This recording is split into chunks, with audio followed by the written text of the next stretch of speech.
संसाधनों का इस्तेमाल करके जो भी हम तरक्की करते हैं, नई नई टेक्निक्स बनाते हैं, नई नई चीज़ें बनाते हैं, ठीक है, वो क्या होता है, हमारे डेवलपमेंट होगी। ठीक है, कि पहले जैसे आपने देखा होगा कि झुग्गी झोपड़ियों में इंसान रहता था या फिर जंगल में रहता था बहुत पहले तो। ठीक है, हिस्ट्री की अगर हम बात करें, अब क्या है, बहुत कई कई फ्लोर की बिल्डिंग बना रखी है। ठीक है, रहने के लिए अलग अलग तरीके से जो है हम घर बनाने लग गए, बिल्डिंगें बन रही हैं, 5 स्टार होटल्स बन गए। ठीक है, पता नहीं क्या क्या डेवलपमेंट हो गया, हवाई जहाज बना लिए, ट्रेन बना ली।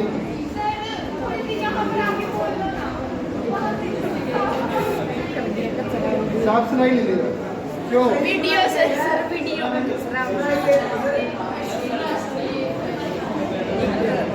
अच्छा, इनसे पीछे वालों को सुनाई दे रहा है? कोई नहीं, सुन जाएगा। जब सुनने की कोशिश करोगे तभी सुनेगा ना भाई। आवाज नहीं किसी की भी। सर इसमें सब कुछ रिकॉर्ड हो गया। तो रिसोर्सेज के आधार पर क्या करते हैं हम, विभिन्न तरह की जो हमारी डेवलपमेंट होती है वो रिसोर्सेज के ऊपर ही डिपेंड करती है। ठीक है, अब रिसोर्सेज मान लो आप कोई गहने पहनने का शौक है किसी को, वो आपसे थोड़ी पूछ रहा हूँ, मैं तो वैसे कह रहा हूँ। ठीक है, तो अगर वो पहनना चाहता है तो रिसोर्सेज होने चाहिए ना उसके पास, यानी कि सोना होना चाहिए तभी तो पहन पाएंगे गहने।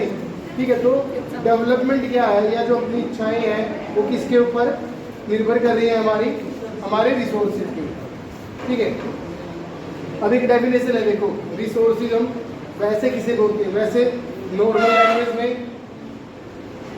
पोस्ट करते हैं।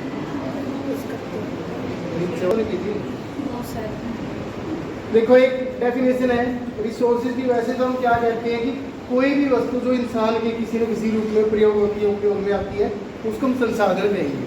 ठीक है, लेकिन जो एक फिक्स डेफिनेशन है जो आपने यूज करनी है एग्जाम पॉइंट ऑफ व्यू से, वो क्या है, everything available in our environment, यानी कि हमारे पर्यावरण में जो भी उपलब्ध है, ठीक है, जो भी अवेलेबल है, which can be use to satisfy our needs, जो हमारी आवश्यकताओं की पूर्ति करता है।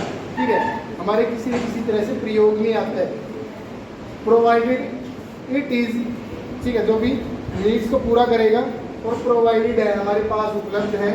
It is technologically accessible. Technologically accessible का मतलब क्या होता है कि वो ऐसी टेक्निक्स हमारे पास होनी चाहिए जिससे हम उसको प्राप्त कर सकें। समझ गए? अब वो क्या चीज़ है बताऊंगा कि कैसे क्या डिफरेंस है इसमें। जैसे कोयला है, हमने प्राप्त कर लिया, संसाधन है हमारे लिए।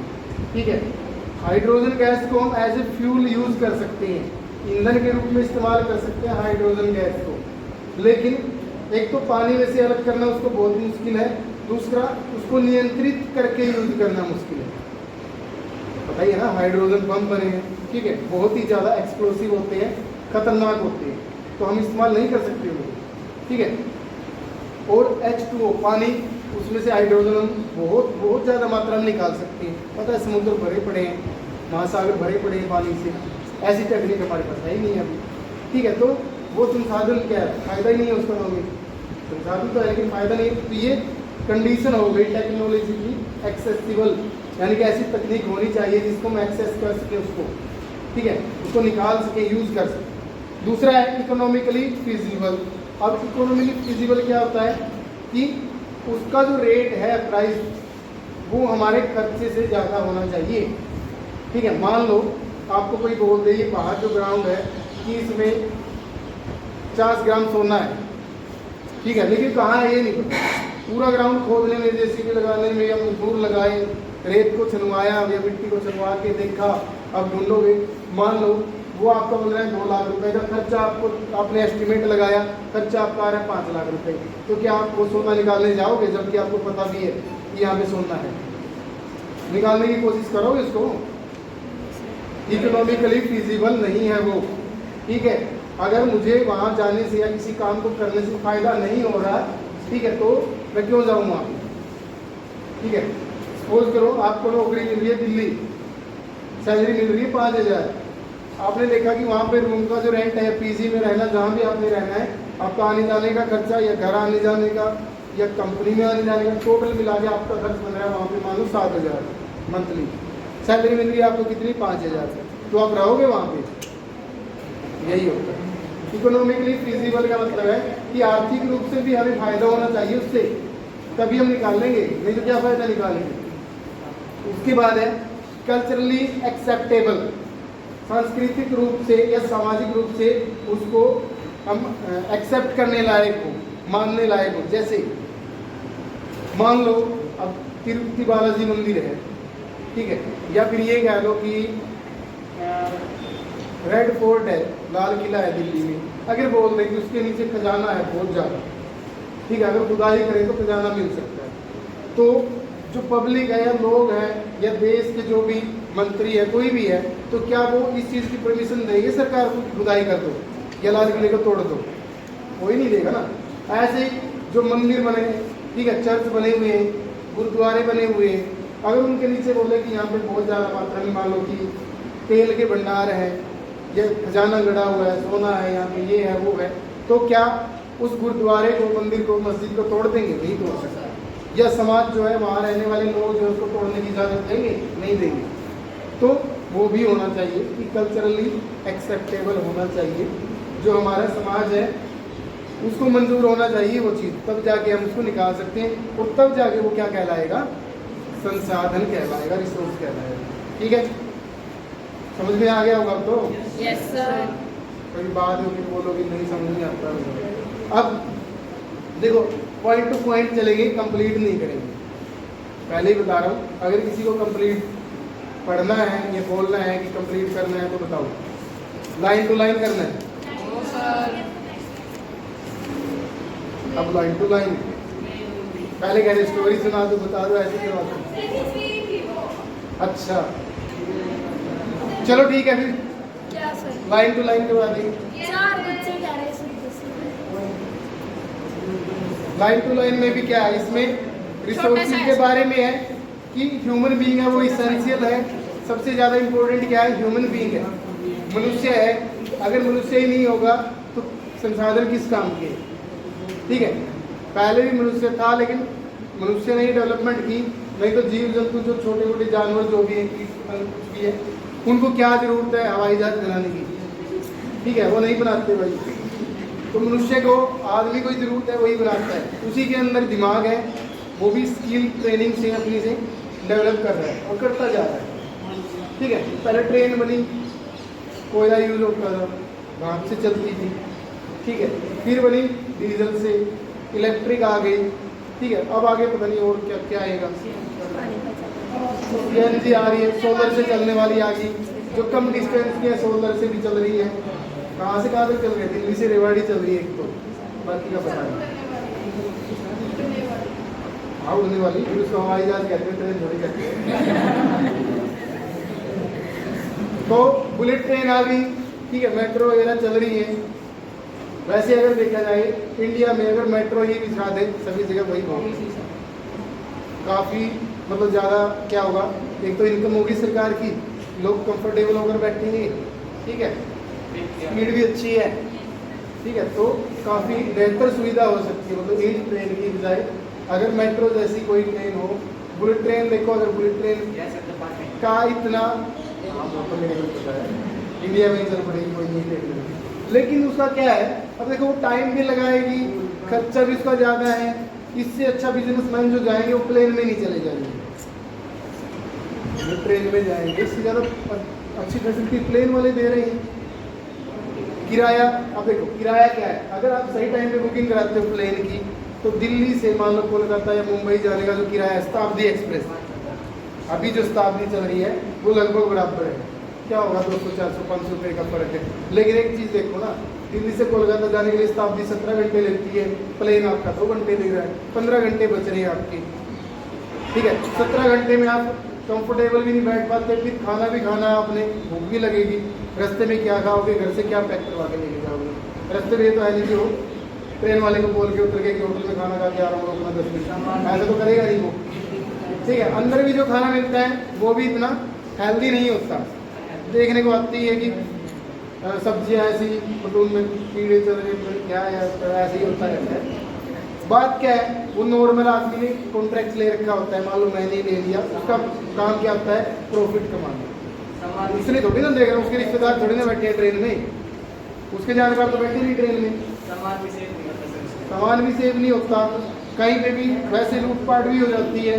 नक्सलवादी एरिया जैसे कोलकाता जाते हैं, बीच में झारखंड छत्तीसगढ़ पड़ते हैं और बहुत ज़्यादा जंगली एरिया आता है। अगर मान लो किसी सिग्नल पे ट्रेन होगी तो वहाँ पे अब उनके पास तो नक्सलवादी जो होते हैं बंदूकें होती है, सामान लूट लेते होंगे, ठीक है, करते हैं ऐसा भी। देखो अब रिसोर्सेज को क्लासिफाइड कर सकती हैं, वर्गीकृत कर सकती हैं, किन किन आधार पे कर सकते हैं। देखो ये आगे वाले पॉइंट निकाल लो, पेज नंबर क्या है, सेकंड है जो सेकंड पेज नंबर है, टाइप्स ऑफ रिसोर्सेज, यानी कि संसाधनों के प्रकार कितने टाइप्स के होते हैं, इनके बेस है ये अलग अलग, ठीक है, अलग अलग बेस पे अलग अलग टाइप्स में बांटा गया है इनको। पहला है on the basis of origin, उत्पत्ति के आधार पर, ठीक है, बने कैसे हैं, इबोटिक है अबोटिक है, दोनों में कुछ समझाने की जरूरत मेरे हिसाब से तो है नहीं। बोइटिक होते हैं जिनमें जीवन होता है या सांस लेते हैं, एबोइटिक होते हैं जैविक जिनमें सांस लेने की मतलब सांस नहीं लेते या जीवन नहीं होता है, ठीक है। एग्जाम्पल पेड़ पौधे हैं, मनुष्य हैं, जीव जंतु जो भी है हमारे वो है, और उसमें आपकी चट्टानें आ गई, खनिज पदार्थ आ गए, ये सब क्या है, ये एबोइटिक। सेकेंड है ऑन द बेसिस ऑफ एक्सहॉस्टिबिलिटी, ये क्या होता है, समाप्त हो जाना, खत्म हो जाना, ठीक है, समाप्यता के आधार पर। सबसे पहला है रिन्यूएबल, जिसको हम रिन्यू कर सकते हैं, जैसे कि सोलर एनर्जी है, विंड एनर्जी है, ठीक है, ये हमारी क्या है, रिन्यूएबल है, ये कभी खत्म नहीं होगी, जब तक पृथ्वी रहेगी, सूर्य रहेगा, दुनिया ब्रह्मांड रहेगा, तब तक सोलर विंड एनर्जी ये सब रहेंगी। टाइडल वेव होती है, टाइडल जो समुद्र के अंदर होती है, ठीक है। उसके बाद है नॉन रिन्यूएबल, जिनको हम या तो बना ही नहीं सकते, बनाएंगे तो हजारों लाखों साल में वो बने हैं, कोयला पेट्रोलियम भी उनमें से एक। मिनरल्स है तो वही तो कह रहा हूँ, ठीक है, मिनरल्स हो गए हमारे, उनमें फॉसिल फ्यूल्स हो गए, ठीक है, ये क्या है, करोड़ों साल में बने हैं, ठीक है, और इनका प्रोसेस बहुत लंबा है, बंद हो जाएंगे बट बहुत बहुत लंबा है। On the basis of ownership, इसमें कोई समझ ना आए वो पूछते रहे ना। ओनरशिप यानी कि मालिक कौन है, मालिकता के आधार पर, ठीक है। पहला कौन सा इंडिविजुअल रिसोर्स, वो क्या होते हैं, हमारे खुद के घर हो सकती हैं, हमारे खुद के खेत हो सकते हैं, ठीक है, हमारा खुद का कुछ भी फार्म हाउस हो गया, या हमने कोई बाग बगीचा कुछ भी लगा रखा है, ठीक है, वो हमारी ओन प्रॉपर्टी होती है। उसके बाद एक कम्युनिटी ओन्ड रिसोर्सेज, कम्युनिटी में क्या है, सामाजिक रूप से होती है, जैसे कि तालाब होते हैं, जोड़ कह लो, तालाब कह लो, ठीक है, कोई मंदिर भी है, ये पार्क है, ठीक है, प्लेग्राउंड है, कुछ भी है, हाँ सरकारी तो नहीं कह सकते, मतलब जरूरी नहीं है कि वो सरकारी ही हो, ठीक है, मतलब एक कम्युनिटी, एक समाज, पूरे समाज का हक होता है बात, ठीक है। कुछ ऐसा हो सकता है कि सरकारी ना भी हो, लेकिन ऐसा प्लेस है मान लो कि जहाँ पे कोई भी जा सकता है, ठीक है, वो कम्युनिटी के अंदर हो गया, सरकारी नहीं कह सकते, मतलब सरकारी भी हो सकता है, गैर सरकारी भी हो सकता है। उसके बाद आवाज मत करो, उसके बाद आ गया नेशनल रिसोर्सेज, वे सभी रिसोर्सेज या संसाधन जिसके ऊपर पूरी कंट्री या पूरे राष्ट्र का अधिकार होता है, समझ गए, पूरे राष्ट्र का अधिकार है, हाँ, फॉरेस्ट है, वाइल्ड लाइफ है, रोड्स है, ठीक है, हाईवेज है, हो गए हमारे, ठीक है, कोई भी ऐसी मोन्यूमेंट्स हैं, पुरानी इमारतें हैं, सभी घूमने जा सकते हैं, ठीक है, पूरे राष्ट्र का हक होता है उसके ऊपर।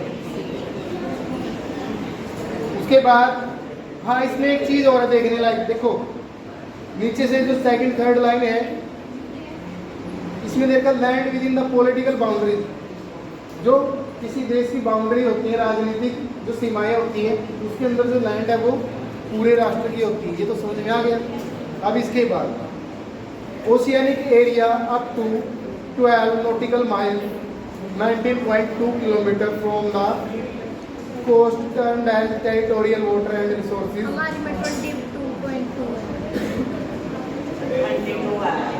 है 22 nautical miles. तो किलोमीटर कितना है?